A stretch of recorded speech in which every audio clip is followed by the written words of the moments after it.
Shalom et bienvenue dans cette version sur place et sans connexion des perles de la Torah. Je suis Moré Matan, le pasteur Matt McKeown, et je suis heureux de me joindre à vous depuis le Zimbabwe. Cette semaine, notre passage de la Torah est tiré de Pinhas, au chapitre 25 des Nombres, et elle comporte plusieurs thèmes. L'un de ces thèmes, et non le moindre, c'est le zèle de Pinhas ou Phinehas, qui se trouve confronté à l'attitude de Zimri et Cosbi. Zimri et Cosbi osent lancer un défi en accomplissant un acte de désobéissance en présence de tout Israël. Aujourd'hui, nous allons donc nous pencher sur cette question en considérant le zèle de Pinhas. D'un point de vue juif traditionnel, le fait que Pinhas ait été zélé au point de tuer l'Israélite Zimri et la Madianite Cosbi, qui défiait ouvertement la loi de Dieu, est un acte controversé, mais cependant essentiel. Cette action met fin à un fléau qui ravageait les Israélites à cause de leur idolâtrie et de leur immoralité. Dans le Talmud Sanhédrin 82a, nous pouvons lire un débat au sujet de Pinhas et de ses actions. Celles-ci sont finalement considérées comme une exception, dictée par des circonstances bien spécifiques plutôt que comme un modèle à suivre. Il est bien évident que tuer quelqu'un est un acte très grave. Prendre la vie d'une, ou même comme ici, de deux personnes n'est pas une mince affaire. Ce cas ne représente d'ailleurs pas la règle, mais plutôt l'exception. Cependant, le zèle de Pinhas devrait nous inspirer. Vous vous souvenez que l'Écriture dit « Le zèle pour ta maison me dévore ». Dans une perspective messianique, ce récit met en lumière le thème du zèle pour la maison et pour la loi de Dieu qui se reflète dans le Nouveau Testament, dans l'épisode cité dans Jean chapitre 2, versets 13 à 17, où Yeshua chasse les vendeurs du temple pour le purifier. Les actions de Yeshua sont motivées par le zèle pour la maison de Dieu. Elles expriment une réponse contrôlée et délibérée contre l'injustice. La façon de faire est différente de celle de Pinhas, mais l'intention est la même. Cette action du Messie souligne également son rôle qui consistait à sauvegarder et à purifier les pratiques du culte. Examinons le deuxième point, l'alliance de paix de Dieu avec Pinhas. D'un point de vue juif traditionnel, après l'action de Pinhas, nous voyons que Dieu lui accorde une alliance de paix. Nous l'avons mentionné plus tôt, mais examinons plus en détail ce qu'il a fait. Zimri a fait venir cette femme qui est en fait une princesse madianite et qui se nomme Cosbi. Il l'a fait rentrer dans sa tente pour avoir des relations avec elle. Les femmes madianites avaient été envoyées vers les hommes israélites pour les séduire. Elles étaient une arme pour les faire tomber. Nous avions déjà parlé de cela la semaine dernière au sujet des plans de Balak et Balaam. Et à cause de tout cela, à cause de ce péché qui était exposé au vu et au su de Dieu et de tout le peuple, une épidémie s'est déclarée. Quelle a été la réaction de Pinhas? La Bible dit qu'il a pris une lance, qu'il est entré dans la tente et qu'il les a transpercés tous les deux corps et la plaie s'est arrêtée. Encore une fois, quand nous voyons comment Yeshua dans le temple fabrique un fouet, chasse les gens, renverse les tables et toutes ces choses, nous pouvons y voir le même zèle et la même passion sous-jacente, mais bien sûr sans aller jusqu'à tuer des gens. Pinhas se voit donc accorder une alliance de paix et un rôle sacerdotal, même sans être sacrificateur, du moins par sa naissance. Et cette alliance de paix, de shalom, lui est donnée. Quand on regarde ici le mot shalom dans le rouleau de la Torah, on remarque qu'une des lettres est brisée. La lettre est cassée en deux. Cela nous montre deux choses différentes. Tout d'abord, que cette paix est une paix qui correspond à un brisement. Mais cela nous montre aussi que le prix à payer pour la paix, c'est qu'il faut que quelqu'un soit brisé. La paix ne vient qu'au prix de la mort de quelques personnes à cause de leurs péchés. Mais cela nous renvoie aussi à Yeshua et à ce qu'il fera en apportant la paix. Rappelez-vous que le châtiment ou la punition qui nous a apporté la paix était sur lui. C'est donc lui qui nous apporte la paix entre nous et Hachem par sa brisure. Le mot shalom est brisé. C'est intéressant que ce brisement ne soit visible que dans le rouleau de la Torah. Nous ne le voyons pas dans les Bibles imprimées. Cette alliance est considérée comme une alliance transformatrice, car un acte de violence se transforme en une consécration pour le service divin, puisque Pinas va devenir un sacrificateur. Dans la pensée messianique, cette alliance de paix peut être considérée comme un précurseur de l'alliance nouvelle établie par Yeshua. Nous voyons dans Ésaïe 54, verset 10, cette alliance de paix divine, de paix éternelle, qui est en fait réalisée par Yeshua, qui par son offrande a apporté la paix éternelle en réconciliant l'humanité avec Dieu. C'est ce que nous voyons dans Colossiens 1, verset 1. Bien sûr, la nouvelle alliance est prophétisée dans Jérémie 31, verset 31. Elle est décrite comme une alliance renouvelée entre Israël, Juda et l'Éternel. Cette alliance renouvelée, est bien sûr apportée par ce que Yeshua a fait, mais ce n'est que le début.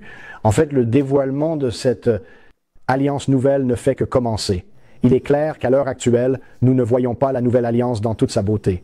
Nous ne voyons pas la paix universelle, la fin de la guerre, la destruction des ennemis de Dieu, la connaissance universelle de Dieu, du plus petit au plus grand. Non, nous ne voyons pas encore toutes ces choses. C'est bien le signe que la nouvelle alliance n'est pas encore manifestée dans toutes ses dimensions. Elle se révèle, pour ainsi dire, pas à pas, ayant été prophétisée dans Jérémie. Elle a commencé à se manifester avec l'œuvre accomplie par Yeshua. Troisièmement, le deuxième recensement d'Israël. D'un point de vue juif traditionnel, le recensement dans Nombre 26 a été demandé pour préparer la répartition de la terre promise entre les différentes tribus. Il symbolise un nouveau départ qui nous parle de renouveau et de la préparation à l'entrée sur la terre d'Israël. Rachi commente l'importance de ce recensement après la plaie.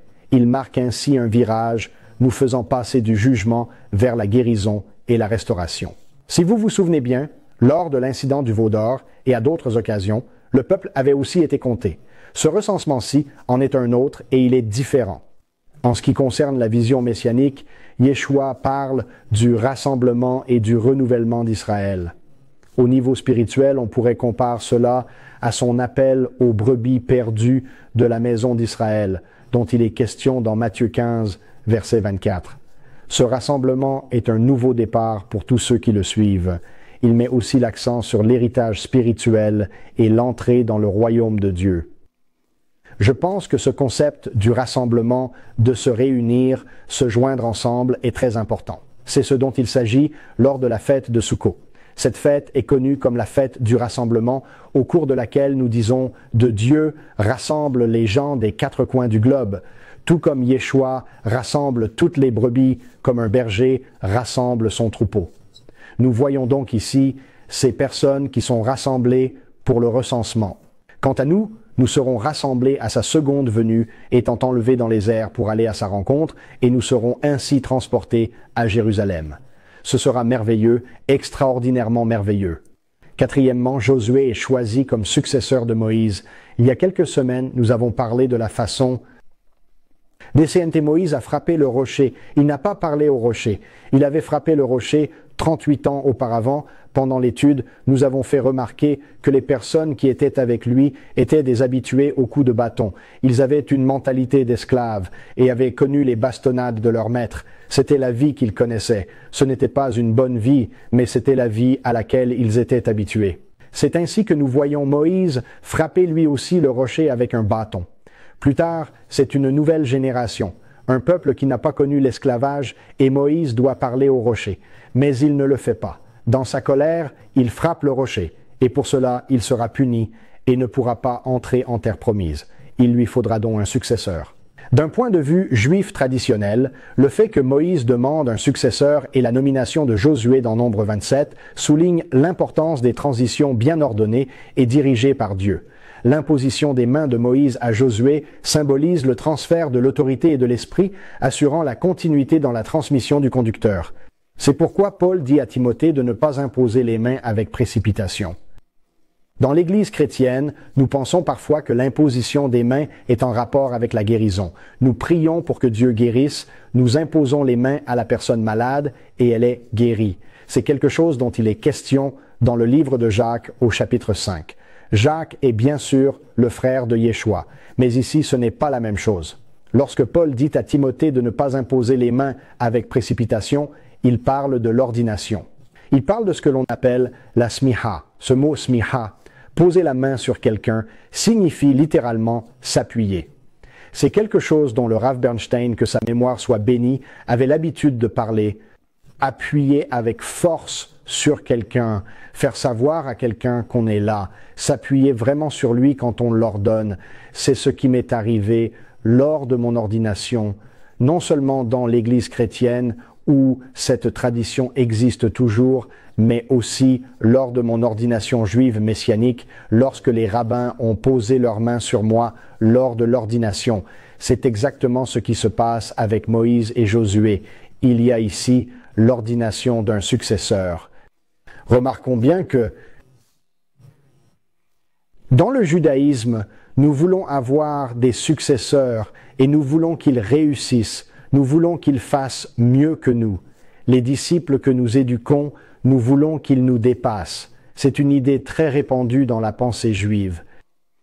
Dans une perspective messianique, l'onction de Josué préfigure la succession plus importante de Yeshua, qui est décrit comme un chef comme Moïse, mais comme nous le voyons dans le chapitre 3 de l'Épître aux Hébreux, il est plus grand que Moïse. Yeshua, rempli du Saint-Esprit, sans mesure, non seulement succède à Moïse, mais accomplit la loi et les prophètes, établissant une nouvelle ère de conducteurs en communication directe avec Dieu. C'est si important et c'est pourquoi Yeshua dit même à ses disciples, « Pouvez-vous imaginer que le Fils de Dieu, le Mashiach, dise à ses disciples, « Vous ferez de plus grandes choses que moi ». C'est l'idéal juif. Nous voulons que nos disciples nous dépassent, même notre grand rabbin, Yeshua. Cinquièmement, les lois concernant les offrandes et les jours saints. Les lois détaillées concernant les offrandes et l'observation des jours saints dans Nombre 28 et 29 renforcent l'engagement de la communauté envers Dieu par le biais d'un culte et de sacrifices structurés. Ces instructions constituent la pierre angulaire du calendrier religieux et du rythme spirituel de la communauté israélite. Comme nous l'avons déjà dit, la vie juive est rythmée. Nous avons une fête qui a lieu une fois par semaine, appelée Shabbat. Nous en avons une qui a lieu une fois par mois, Rosh Chodesh, ou la nouvelle lune. Nous avons 3 fêtes de printemps. Nous avons 3 fêtes d'automne. Nous avons également quelques jeûnes. Le calendrier biblique a un rythme qui nous permet de rester sur la route. Il nous maintient dans l'ordre et c'est important. Mon rabbin local dit que Dieu a un calendrier et qu'il aime le respecter et j'aime bien ça. Dans le judaïsme messianique, ces processus et pratiques sont souvent considérés comme une préfiguration du sacrifice ultime de Yeshua et de l'accomplissement de ses lois. Cependant, nous devons nous assurer que nous revenons toujours à cette pensée que je vous donne toujours, à savoir que Yeshua n'est pas un sacrifice au sens littéral, un korban, comme le serait un animal. Il est un sacrifice d'une manière midrashique, c'est-à-dire qu'il donne sa propre vie en sacrifice. Il offre sa vie dans le sens que l'on appelle Messirou Nefesh, se sacrifier, offrir sa vie. Il ne peut y avoir de plus grand amour que celui-là. Il nous l'a dit lui-même, il n'existe pas de plus grand amour que de donner sa vie pour ses amis. Dans le judaïsme messianique, nous voyons que c'est une sorte d'accomplissement. Son expiation est parfaite pour nous. En donner sa vie, il l'a fait comme le ferait un juste, car nous savons qu'il y a une expiation dans la mort des justes. Lui, il est le juste ultime. Il a donc, en offrant sa vie, fait une expiation qui est disponible pour tout le monde. Cependant, nous devons également noter que les sacrifices seront à nouveau offerts dans le temple. Ils ne reviendront pas tous, car ceux qui ont trait à notre expiation sont réglés.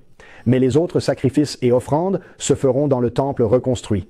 Les prophètes en parlent beaucoup. Enfin, dans Nombre 27, nous avons cet homme, Tselofshad et ses filles. Rappelez-vous qu'il n'a pas d'héritier mâle. Les filles viennent voir Moïse et lui disent « Pourquoi serions-nous retranchés de l'héritage de notre père? Nous avons besoin d'une exception à la règle pour que les filles puissent hériter. » Dans ce chapitre 27, nous voyons donc les filles se présenter devant Moïse et contester les lois sur l'héritage. Cela conduit à une décision juridique nouvelle qui leur accorde le droit d'hériter de la terre de leur père. C'est bien sûr ce qui devait arriver. Ce cas souligne la flexibilité de la loi de la Torah pour traiter des droits individuels et de la justice. Cela démontre l'approche dynamique dans l'interprétation juridique.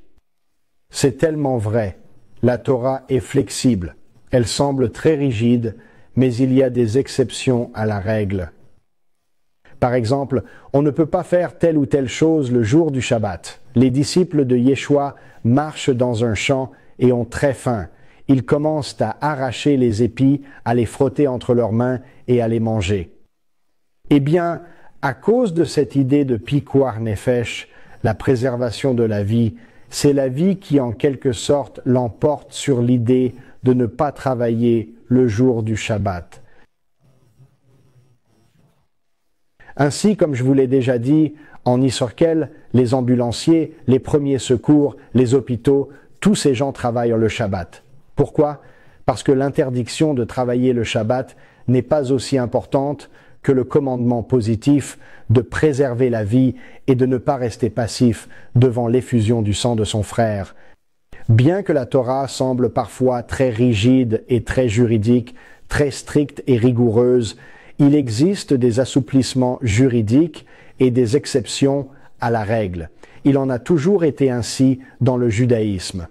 Parfois, on a l'impression que ce n'est pas le cas, mais cela arrive uniquement quand nous ne comprenons pas la formulation légale ou l'aspect juridique de la situation. Ce récit fait écho à l'approche de Yeshua à l'égard des femmes en défendant constamment leur dignité et leurs droits dans une société patriarcale. Ses interactions avec les femmes, comme avec la Samaritaine au puits de Jacob, la femme avec la perte de sang, la femme accusée d'adultère, les femmes qui ont financé son ministère, toutes ces femmes nous montrent que Yeshua honore les femmes. C'est une erreur de dire que la Bible est misogyne et qu'elle ne valorise pas les femmes. Ce n'est tout simplement pas vrai. Nous le constatons à maintes reprises dans la Brit Hadasha. Ces petits coups d'œil dans ce passage de la Torah Parasha Pinhas nous offrent une riche tapisserie de thèmes, de choses applicables à nos vies modernes cette semaine. Pouvez-vous imaginer que quelque chose qui a été écrit il y a des milliers d'années pour un peuple qui, dans mon cas, n'est pas mon peuple, puisse s'appliquer à ma vie d'aujourd'hui? Bien sûr, c'est pourquoi la Torah est si belle et si dynamique. C'est pourquoi la Torah est importante pour nous et c'est pourquoi nous devons la comprendre selon une perspective juive. Parce que si nous ne le faisons pas, nous regarderons des passages comme œil pour œil, dent pour dent, et nous penserons qu'il faut l'appliquer dans son sens littéral, alors que la Torah n'a jamais considéré ce verset dans son sens littéral. Il ne s'agit pas de dire que si tu abîmes mon œil, j'ai le droit d'abîmer le tien. Ce n'est pas ça.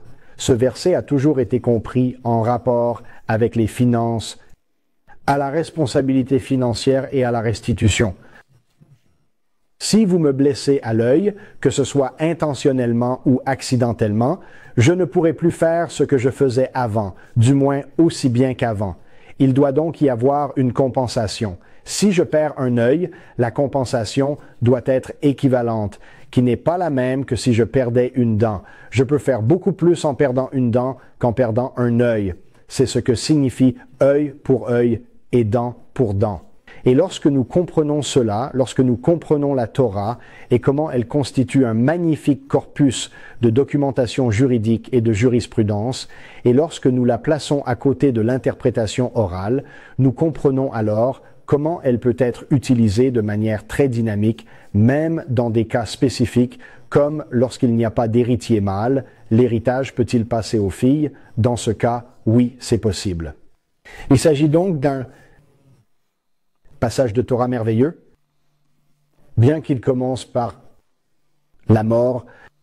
Cette mort n'est que la conséquence du zèle de Pinhas et ces autres choses que nous avons remarquées ici concernant les jours saints et les observances.